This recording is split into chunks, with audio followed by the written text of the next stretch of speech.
the society, and with the society being fearlessness, can work for the coexistence with the nature and the existence.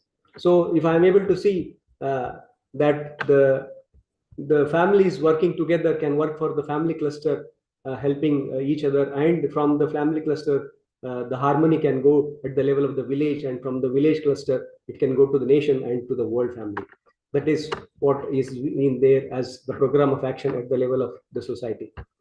If you are looking further and the time frame that is going to go with all this program of action, we were able to see that 100 years is what is required to reach for the 10,000 crores of people. And if that is being done at the level of the education sanskar, it is going to go for 50 to 75 years.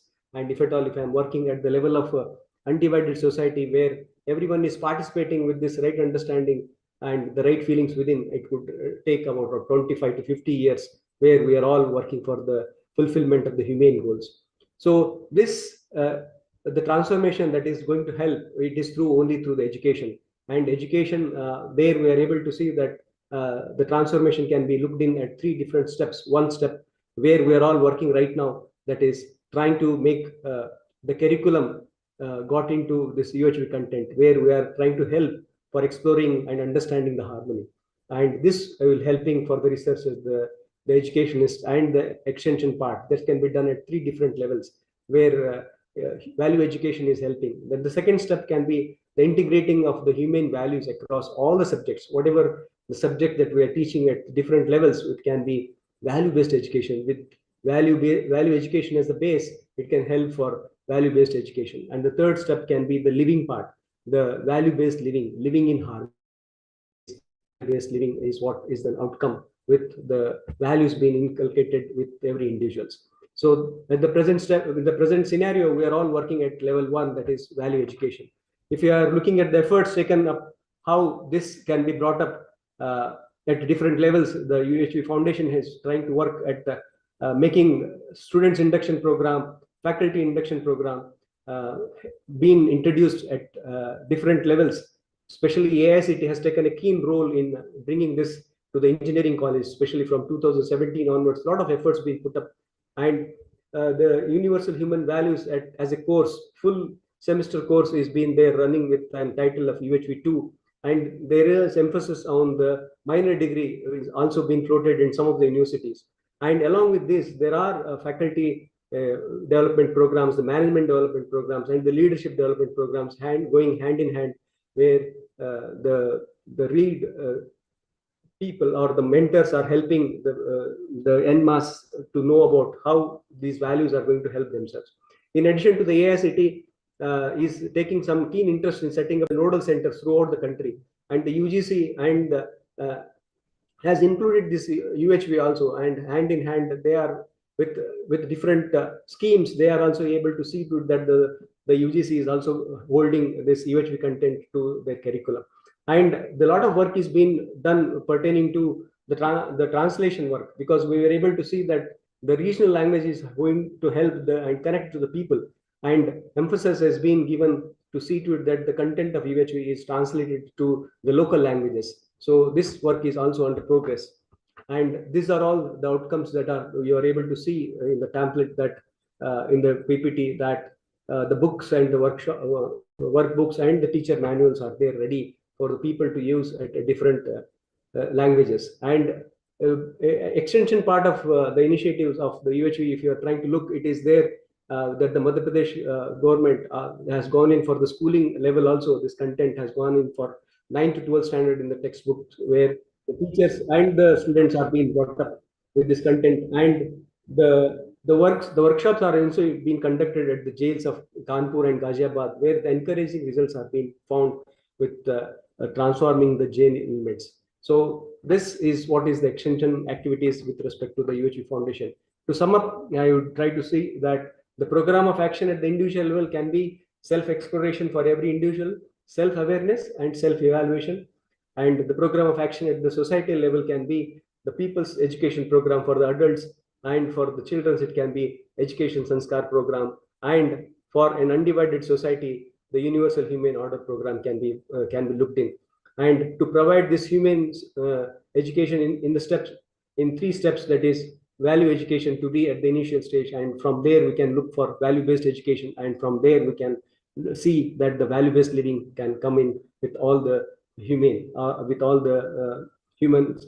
So it is the multiple steps to promote this value education in the form of SIP, FIP, and UHV2 minor degree and FDP are there in the pipeline, and the UHV classes have been extended further for the schools and workshops that are being just looked in. So with this, I take the privilege of introducing the moderator of this panel discussion, Dr. Kumar Sambhav, an associate professor and acting director at UP Institute of Design, Noida, BTech and MTech and PhD from IIT Kanpur in mechanical engineering, and he's actively involved with value education on pro bono since 2021. So now I hand over the session to Dr. Kumar Sambhav. Thank you, Mr. Amresh. You have set the right background for the discussion to follow. So we could see what point of view we can take up while implementing value education. So with this background, I welcome the panelists. In the panel, we have Dr. Ila Didia. She is the director of Anveshanam Foundation, a Section 8 company. She has done her PhD in textiles and fashion technology, and she has been actively involved with UHV related activities since July 2020. Next, we have Ms. Lipika Mitra. She is the director of Bhushala, a parent coach. She has done B in electrical engineering from Government Engineering College, Bilaspur, and has been actively involved with universal human values pro bono since 2023. Welcome, Ms. Lipika. Next, we have Dr. Anita Santaji Mane. She has done her PhD in commerce from Shivaji University in Kolhapur, and she has an academic experience of 27 years, and she has also been actively involved in value education since August 2020. Welcome, Dr. Anita. And lastly, we have Dr. Prashant Dagwane. He is the professor and dean infrastructure in the Department of Civil Engineering at Government College of Engineering, and he has been volunteering for UHV activities with his spouse, Dr. Jyoti, and has also completed UHV 3 recently at IIT Kanpur. So welcome, Dr. Prashant. We have these 4 panelists. So I will be addressing a few questions to our panelists and taking up their views. In the meantime, I expect the delegates also to keep listening to the dialogue that is taking place here. And if you have any questions, you may put up in the chat box. And towards the end, we are also going to take your questions. So welcome all for this panel discussion. Now let me come to Dr. Ila. We have been talking about implementing value-based education. So we all have been faculty, or we have taken up management roles also. So Dr. Ila, how do you see the role of faculty and management for effective implementation of value-based education? Thank you for your question, Dr. Kumar. The role of the faculty and the management is very, very vital. It is the backbone of this entire education system. Because to start with, faculty, if the faculty has gone through this curriculum or this kind of content again and again, repeatedly, and is exploring, it is only through their own self-exploration that one can see the transformation within them. And this transformation cannot go unseen by others. So this has a great impact when the faculty goes through, because faculty is directly in touch with the students. So we've had several examples which we've heard through the sharing also, wherein where students were scared of the faculty, or the faculty just went and gave the content in the classroom. But later on, through this content, how they've got transformed and how they've been able to establish a relationship with each other. And that relationship has helped the students to grow a lot in many different ways, academically and in many other ways. Similarly, if we look at the management also forms a very important, plays a very important role, because it is not about 1 or 2 faculty having gone through it. If the management has gone through this entire experience, they will be very convinced about it, and they will want to bring such a system in their institution, because they'll be able to see the benefit of it themselves. And if the management works at it, then the entire system, the entire environment will be created in such a way, very conducive, very peaceful, where everyone would be, working towards their own happiness and the larger goal, the human goal of the society. So the management and the faculty both play a very important role. And I think with the students who are very young, who have many other challenges in life, if this environment is provided to them by the management and faculty, the world would be a better place for them also to live and for us also. So that is what I think so. Nice, Dr. Ila. You brought up a point that the relationship of faculty and students is very important, and the management has a very active role to play on several fronts. So if Because they even when they're incorporating the courses, they're conducting the SIPs, they will be able to do it if they have gone through it and they understand the value of the whole thing. So then they will encourage the different ways in which these courses can be brought in gradually in the different semesters. And they will also play a role in modifying or restructuring their own curriculum also. A lot of colleges are now going autonomous. So they have a very major role to play in this, universities and colleges. Yeah. So doing something for the namesake and doing something wholeheartedly makes a difference. So of course, if they are able to see the need and importance for this, if they are into it, they are trying to be role models for the education, then certainly they will be enabling the process much. Very nice. Because that fearless society that we all want to live should be first begun in the institution. So if that institution has that environment, all the students will appreciate that and they will work towards it for the society. Yeah. Let me just mention that we all are listening to a siren here from time to time. So our anchor is maintaining the time. So we all are given 3 minutes to respond to the question. And if time permits, we'll go at a stretch. Otherwise, we limit our response. And maybe at the end, if we have limited time and more questions, then we can also limit the time further. So I hope you all are able to appreciate it.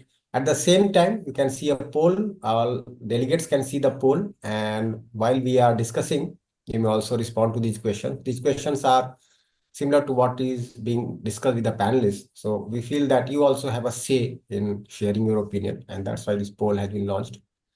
Nice.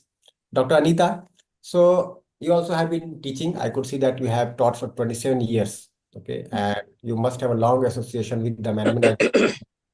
Probably you also have been director at institute, isn't it? So now, once you are a faculty, so before that you were a student, then you become a faculty, then became director. So how do you see the development of management of faculty helps in promulgating this kind of program, taking forward this kind of initiative? How does it really help? If we have to start as a faculty, and when we, as a director, when something, or say HODs, in engineering college, there's more of HODs, then comes the principal. Firstly, the faculty says, let's teach the HOD. It says, let's teach the principal. That usually happens in the engineering college. And in a MBA college, it says, let the director understand, then things will work out much more better. So if the director understands it, he tries to work on it, and he's trying to implement the things make a little more different, because now we are not going from bottom approach, we are going from the higher approach. Right from the top, we are trying to work it out. When the director goes through the course, understands it, he starts exploring within himself, things become a little different, because the people around him, his colleagues, his management people, because earlier the things might have been different.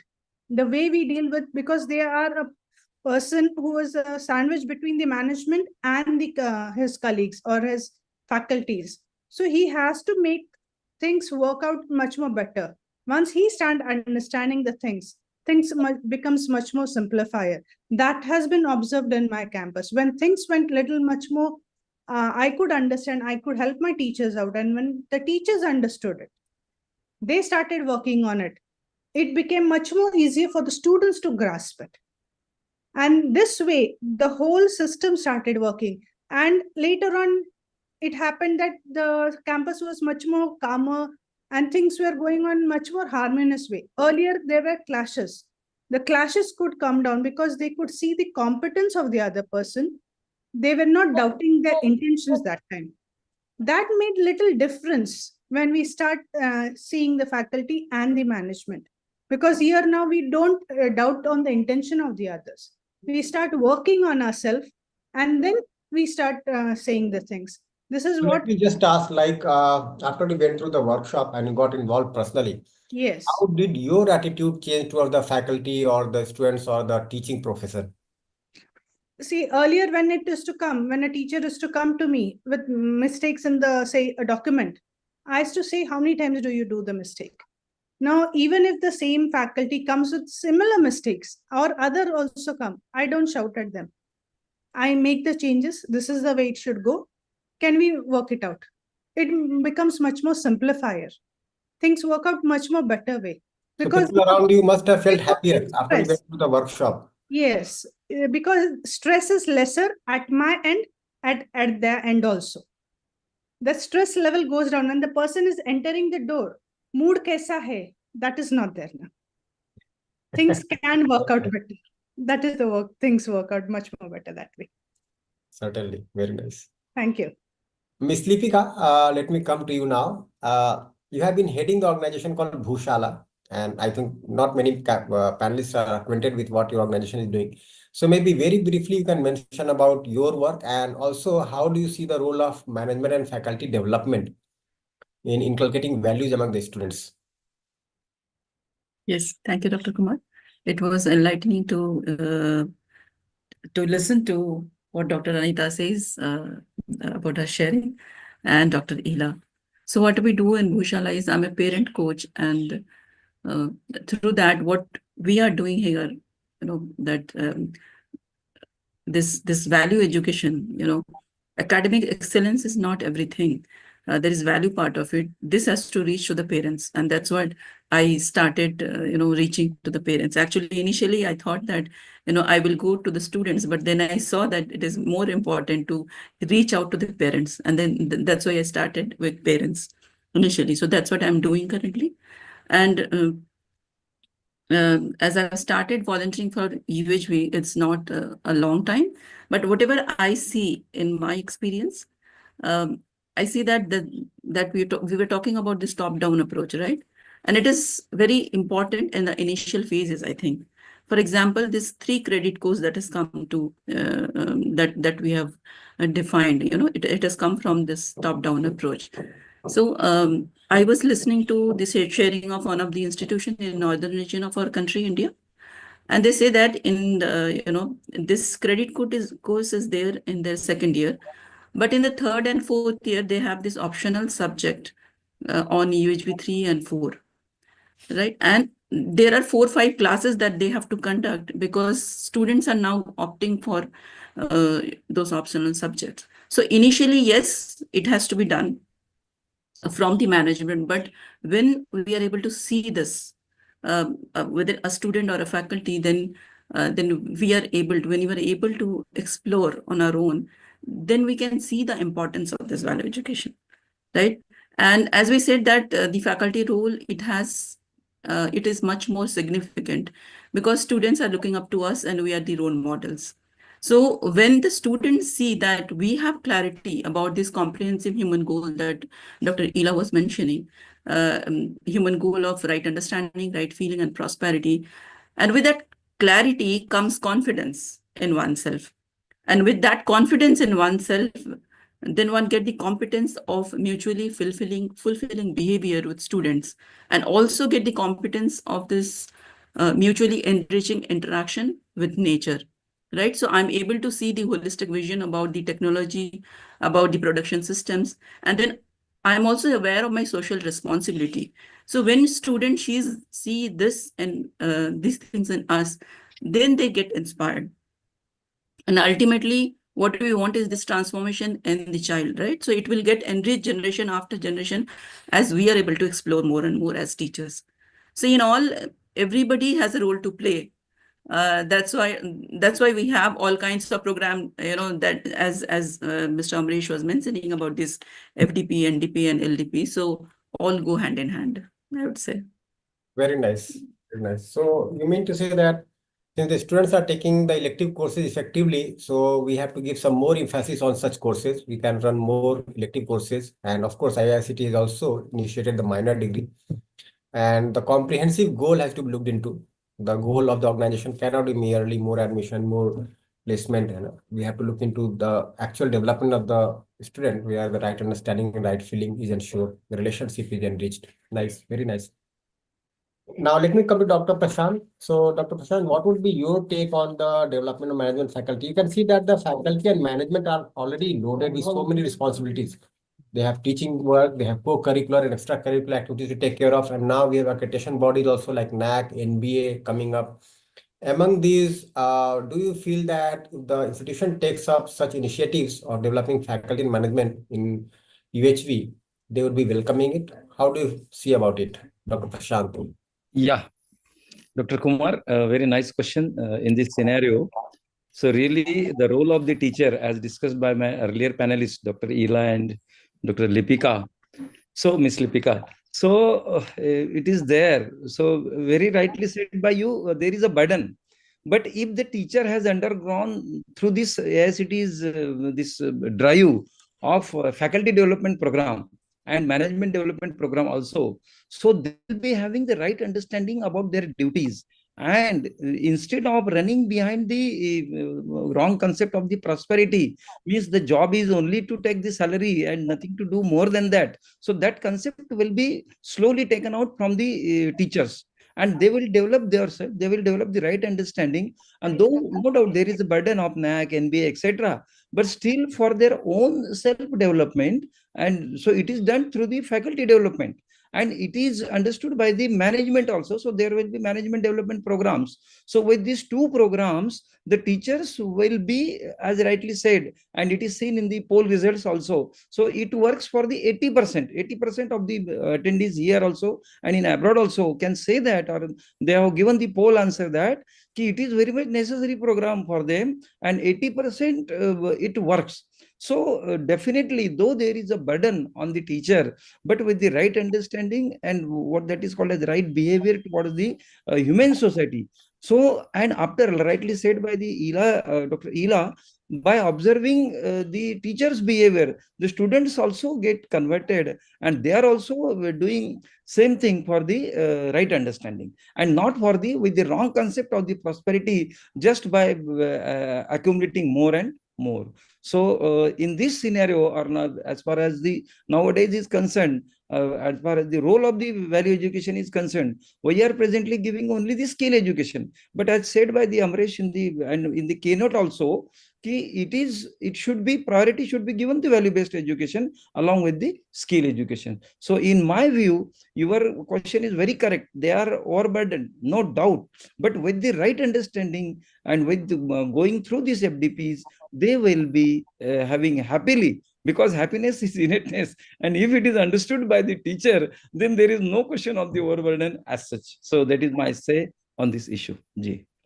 Thanks, Dr. Kumar. Nice, Dr. Prashant. So, gist of what you have said could be like our working becomes more effective. We are happy within, our relationship has improved. So, the time and energy that we have spent for doing some certain things which are non-value adding, that get done away with, and we are able to spend our time more in a more valuable fashion. Yeah. Also, if you look at the criteria for NAC and NBA, if we are doing value-based work, our involvement is value-based in the institution, then those criteria are naturally taken care of, most of them. Yeah. So the effectiveness, of course, goes up directly as well as indirectly. And it is beneficial for the teacher themselves to see within. Yeah. Thank you. Ji. Certainly. Okay. Now let me come to Dr. Ela. So, like, if we have to effectively implement value education in any institution, so can you suggest certain steps to be taken up so that there's a very smooth transition from the current state to the desired state? Yeah. So at the institution, looking at all the sharings that have also happened of the various institutions, one can say that it is very important for the faculty development program, because once the faculty is developed, they are the ones who will take it to the students. And they are the ones who are also the bridge, who are the link to the management, to the higher authority like the principal, directors, deans, registrars, whoever. So the faculty development program is the main very crucial part in this entire implementation program. And faculty development also, to have it in different levels. That is, we have the UHV 2, then we have the refresher courses, UHV 3. In this way, if we are having them progressively, if the faculty goes through them progressively, plus also there has to be internal faculty meetings where they're discussing values within the institution. So if there is a kind of a family bonding that develops within the institution, implementation of this takes place much easily. Because I, as a faculty, I may have got stuck with some challenge, but if there are other faculty who can help me, I will be able to come out of the whole thing and I can see with a new vision. So I think the faculty development program, which is there, is very crucial. And of course, then you have the leadership programs, because the leaders will not have time to go through 5-day or 8-day programs. So there are very well-designed programs of 1 day, 2 day, 3 day. So those tailor-made programs for middle-level leadership, the top-level leadership, that will also play a very, very crucial role, because they have a greater grasp over the whole education, because they are there. That is why they are there on the higher positions. They can understand the entire system much better. So they will know what is good for the society, what is good for the students, what is good for the institution. So if the management also goes through these programs, especially the policymakers, academic policymakers, it will help in the implementation program. And simultaneously, if there are student induction program, there are programs which are going on with the students. That is, if the courses are introduced, that will also help. And the institution can themselves also conduct such faculty development program for the neighboring institutions, for other institutions. So while this entire program gets implemented, there is self-development, there is the development within the institution, and they're also contributing to the larger society. That is very, very crucial. So implementation cannot happen only in unidirection. It has to go multi-direction. So at national level, at state level, the institution can play a very important role. Thank you so much. Nice, Dr. Ila. So now let me come to Dr. Anita. So Dr. Ila mentioned about the crucial importance of faculty development program, management development program, leadership development program, also the student induction programs. And as we can see, UGC has also included faculty induction program, isn't it? So these many steps are being taken. Now, in addition to that, would you like to throw light upon certain more measures that can be taken to make the course effective among the students? Dr. Anita? As Iladi has said, it starts with the management, and as AICT, our governing body, education governing body, has already started with MDP, then leadership development program, then coming up towards the faculty, as she has informed. Okay, faculties need to be trained so it can come to the students. Now, once the faculty gets trained, now it is our duty how we can get it to our students. Now, when we start reaching our students, different ways we can do it. The workshops are there, the SIPs are there, but when we are taking the course, what inputs we need to give? We can have a role play. We can have certain ways where we can inform the students how things can work much more better, and they can start exploring with themselves. One thing is we can do, when we take a particular session, we can ask them to reflect, make a journal, and ask them to write it down. What are their reflection of what they have thought during the days? That is, what are their desires? What are their thoughts? What are their expectations? What did they think? Were they aware of themselves at each point of time? This is one of the ways. Then we can give them certain assignments, which is sustainable, which can be working out, means in different ways. Each module which we have gives certain things. We can show them certain videos also, which can help them think, because the thought process starts working in a correct direction. Because here, whatever we say, when we talk of universal value, we say it is a proposal. So we don't give them do's and don'ts. We ask them to explore within themselves. And this really helps out, because if we tell them, you do this way, try it out and come up tomorrow with certain your exploration, help us to do think. And when we listen to each one of them, the other one gets an idea. Here, because we are talking to each other, we are exploring within ourselves. This also works. And there are assignments also. When we look at assignment, what approach he has used, what thought level he has used, how he has written the script, that needs to be measured, because we cannot say he's right or he's wrong. The way he has put him, how he is interacting within the class, how much he is exploring within, that needs to be thought for when we are teaching UHV. Otherwise, in others, we have different ways, but here it is little different, because we need the student to keep exploring within himself every time. That can help. That's what I can say right now. Thank you. Certainly, Dr. Neeta. So we can see that this UHV course is not a mere process of information transfer. It is a process of transformation. So information transfer and transformation are two different things. And for that transformation, we have to have some effective teaching pedagogy. That cannot be merely some board work or just learning by rote, but we have to have certain measures by which the students start exploring, start having a dialogue within. For that, assignments would matter, the effective teaching, the role play, and all the measures could be taken. And there is a lot of creativity involved here. And I think the faculty are, of course, taking it up. Now, in addition to that, I can see that NAC and NB have also been encouraging mentor-mentee programs. So, Ms. Lipika, how do you see the role of mentor-mentee program in effective implementation of value-based courses here? Yes, Dr. Kumar, nice listening to all of you. And as you said, information, it is not information transfer, but it is a transformation. So I would like to share one of my experiences. So I was in this college in Mumbai University, and there it was my first class, and it was for 2 hours with a break in between. There were 80 students sitting in front of me, and in the class was horizontal kind of placed, So I go from one corner to the other corner, the other student starts talking. And with this, half an hour has passed by, and I'm thinking, what do I do now? So then what did I do is I said, who all wants to listen? Now I saw that 5-6 students have raised their hands. So I knew that they're sitting there because it is that attendance is mandatory.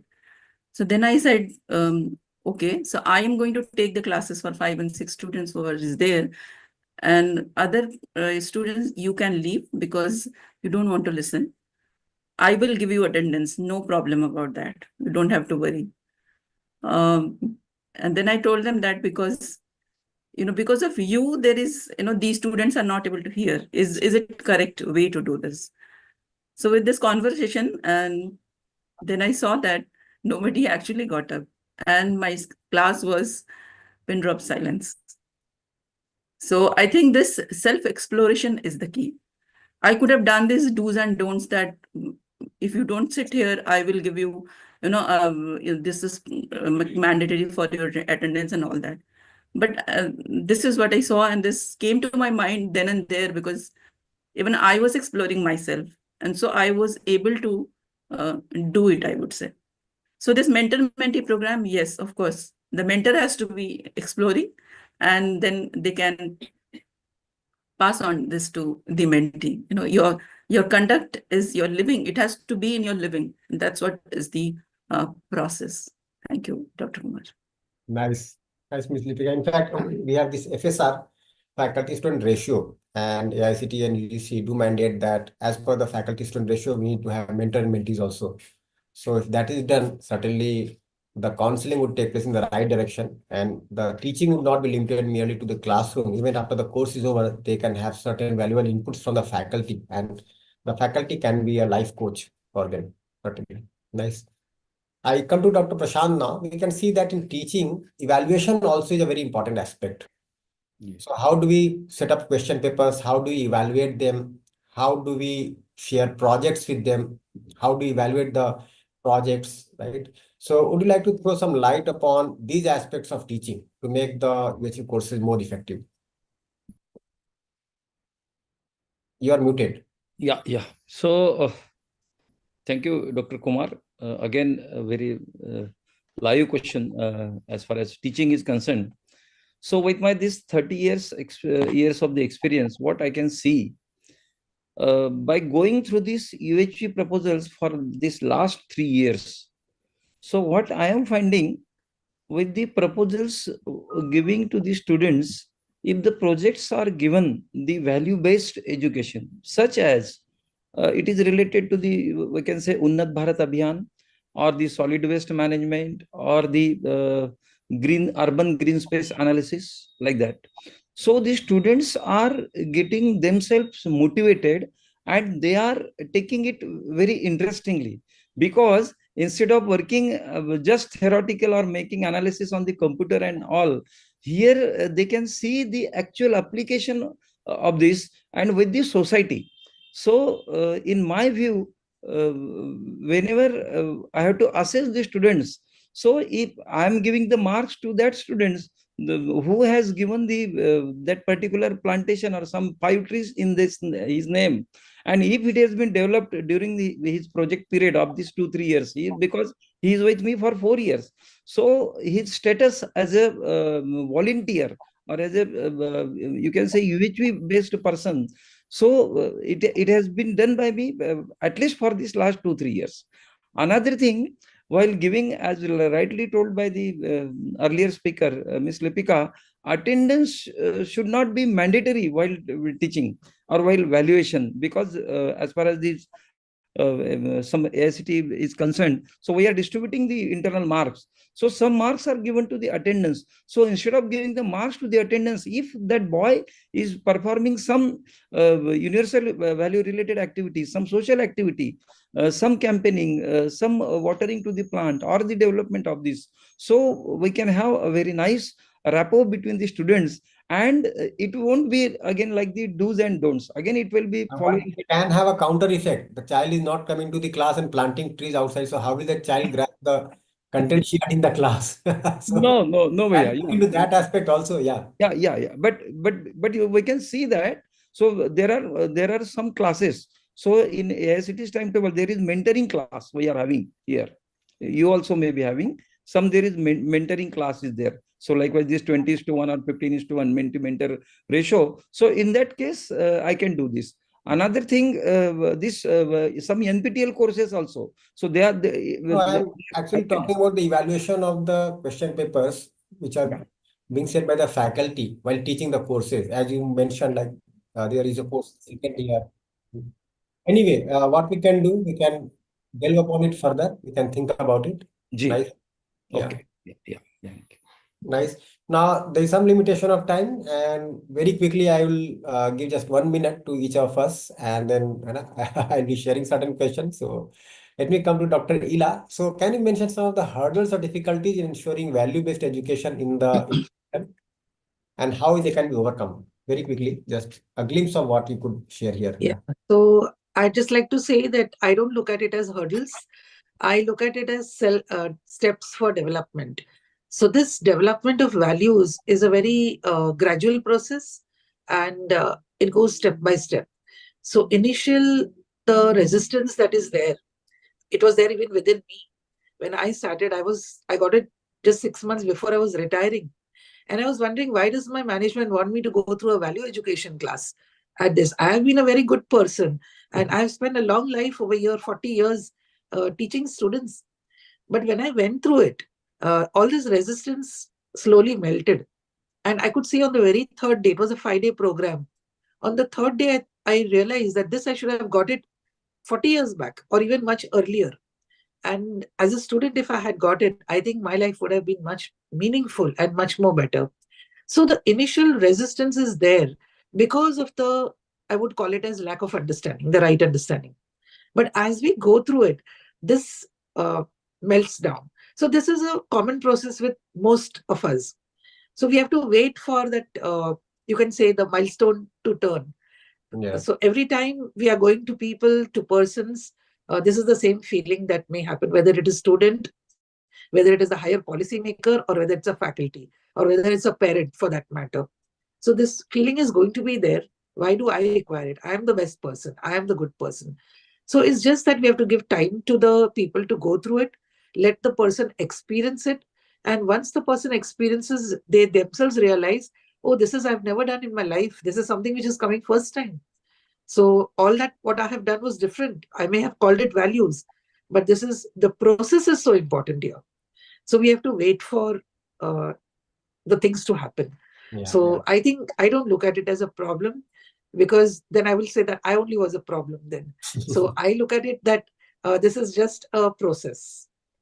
Okay, nice. So the initial resistance that is there. In fact, I do remember that when computers were introduced in India, so there was a lot of resistance among the employees, the government employees in Yeah. particular, that jobs would be lost. But we can see now how computers are playing a very active role. So Yeah. initial resistance is there, but soon people are able to value the right things. Very nice. Yeah. Dr. Anita, would you like to share something more about this? The initial hurdles or the problem that we face while implementing the program on human values? Yes, it was, why me? Have I done something wrong? Yeah. Don't I have values? You're Yeah. asking me to work on values. That was the first thing we heard. And when it became, actually, I had to make it mandatory. You need to. And when they started working on it, it really helped them. Now they are one of the best teachers the college has, because they are able to relate to the students.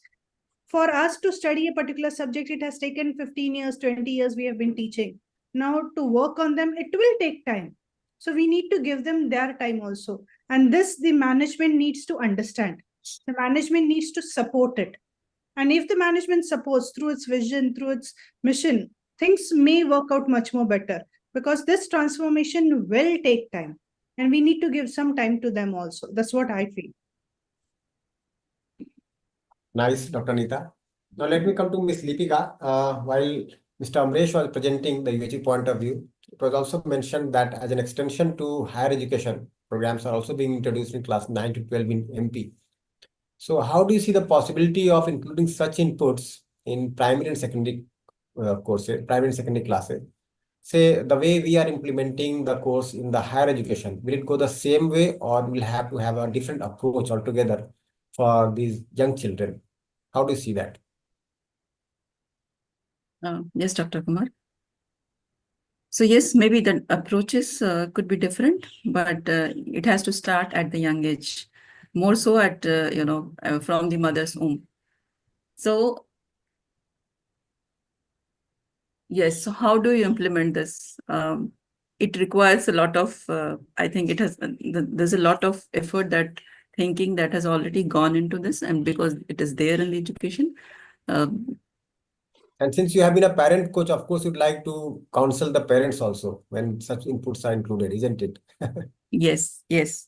So it is about seeing our belief system, I would say, mostly the parents' belief system, because the child itself is, they say that you can mold a child, whichever way you want, this way or that way. So it is the role of parent and the teachers. And then, so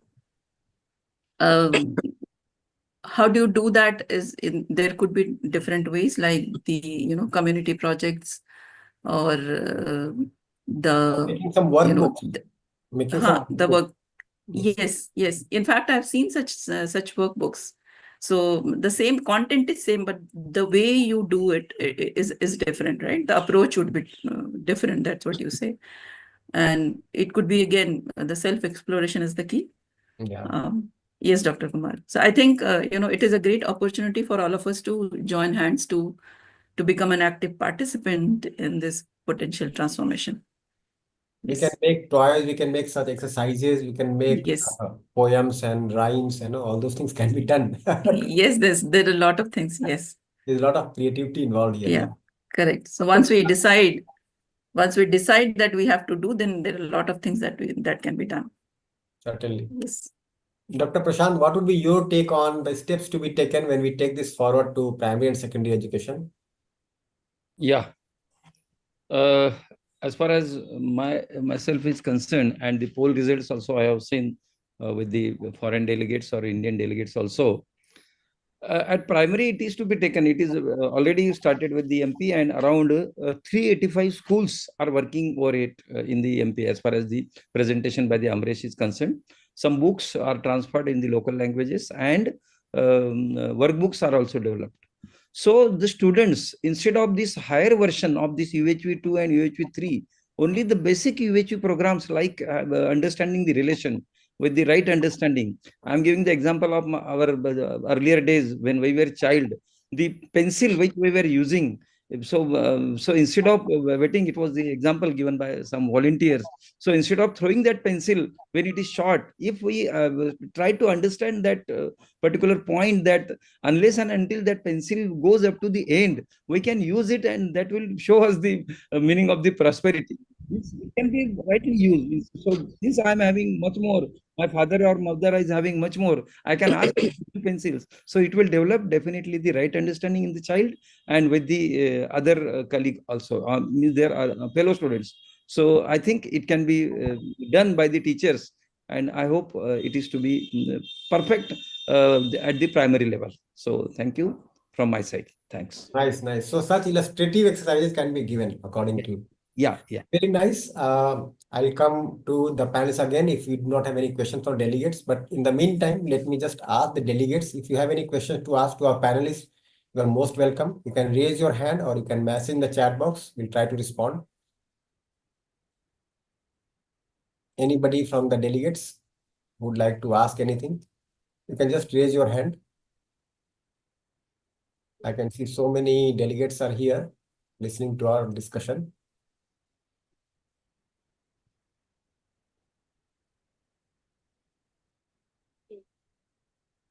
Okay, so if no hands are raised, so let me ask one final question to our panelists, given the time that we have. So, can you suggest certain things for transition from value education to value-based education to value-based living? How it can be ensured in every institution? Maybe in a minute or so, very quickly. Dr. Myself? Yeah. Yeah. So, as I mentioned earlier also, we can begin with introductory SIPs and FDPs and all that, where these are subjects which are compulsory for the student initially, and then they have a choice-based subject. But gradually, we can also integrate it into the mainstream education. That is, every subject can focus on value-based education. So whether it is engineering, medicine, law, finance, whatever it could be, whichever field, if every education focuses on that, that will be the value-based education that will rightly reach the students. And we can incorporate certain projects, certain activity-based, wherein they can practice it in their living. So small projects which can guide them as to how they can put their thoughts into their action. And whatever they are interacting with their peers, whenever they're interacting with teachers, there can be short discussions on that also, as to how they've approached the different, the teamwork projects and all that. So basically guiding the students through their feelings and how they can work on it, how they can work on their own imagination. That will help so that they can develop their own self reference for every decision that they are making. So that will become a very that will lead them to a value-based living, because the student can become independent. They can refer to their own self and decide for themselves what is really acceptable to them or no for their living. And then that is what they can put it into their practice in their life. So this is a guided process through the process. Dr. Ila, faculty will play a very important role in this whole thing. Nice, Dr. Ila. Dr. Anita, do you feel that we also need to look into the syllabus of other courses also to make them value-based? Very true. Because certain times we see we are going for competition, especially when we talk of management. There is always survival test. Now, those concepts are there, but we need to bring it out. Ki it is not survival of the fittest, where we can have complementary. That part can be put up. That will help the student to handhold things instead of fighting with each other. Because when we handhold the other person, both can come up. Here we don't say that only one person needs to come first. When everybody understands the concept, things work out much more better. And that is as there are some contrary concepts in other courses. Of course, yes, we need to work on that and see similar thing, keeping the same thing, how we can introduce certain concepts of UHV inside and then make it out in the things also. That way we can work it out. Nice. Ms. Lipika, what would be your take on a few measures that can be taken to initiate value-based living in the campus? Just within a half a minute, something that you can think of. Right. So I think when, we have such projects, sustainable projects, if you can do in the institution, when we start living together, kind of, when the students, the faculties, the management, the staff, they're able to live together. That is when we will say that we're moving towards this value-based living. I think one person can transform the entire institution, right? The entire society. So we need to stand tall and make this possible, I would say. Nice. Our responsibility is to facilitate this process. Nice. Dr. Prashant, you already mentioned about plantation drive in the campus. Maybe such more measures could be taken up, according to you, to ensure value-based living in the campus. Yeah, one more design thinking, or while giving the projects on the designing, if Right. they are again this environment based, which should be there with the proper understanding and designing part, and no waste should be generated or plastic part. So I think it should be there along with that also, and it should be value based. And thinking coupled with solution-centric approach would Yeah. really make it very fruitful for the campus. Very nice. Yeah. So let me just sum up the discussion that we had. So we talked about the role of development of faculty and management for better implementation of value-based courses in the campus. And of course, when we initiate value education in the campus, it also emanates to the rest of the society.